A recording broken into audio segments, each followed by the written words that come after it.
За една наистина хубава и ползотворна тренировка е необходимо да сте много търпеливи спрямо вашето куче.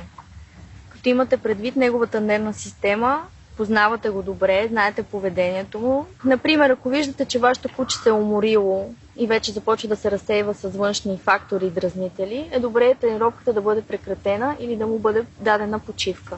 Трябва да сте готови с вкусни лакомства. След като се уверите, че кучето ви е готово, започвате тренировката.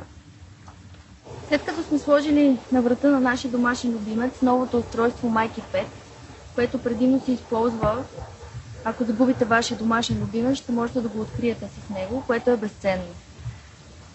Освен за това, може да го използвате да научите кучето си на основни команди чрез звук. Когато сме готови, приготвили сме вкусното лакомство в ръка, пускаме звука. Кучето чува звука, дръпваме се назад, даваме лакомство. Това е основен принцип при обучението. Вкусно лакомство и звук в случая.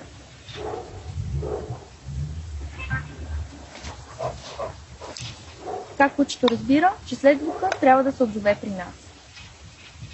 Искаме да научим кучето си да сяда, можем да го направим отново чрез звук. Пускаме звука. Такива звука при кучето. Слагаме лакомството над носа на кучето. То сяда в необходимата позиция. Награждаваме. Отново може да се повтори няколко пъти.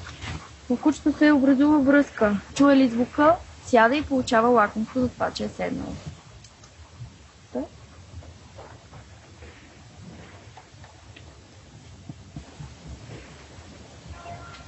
Браво!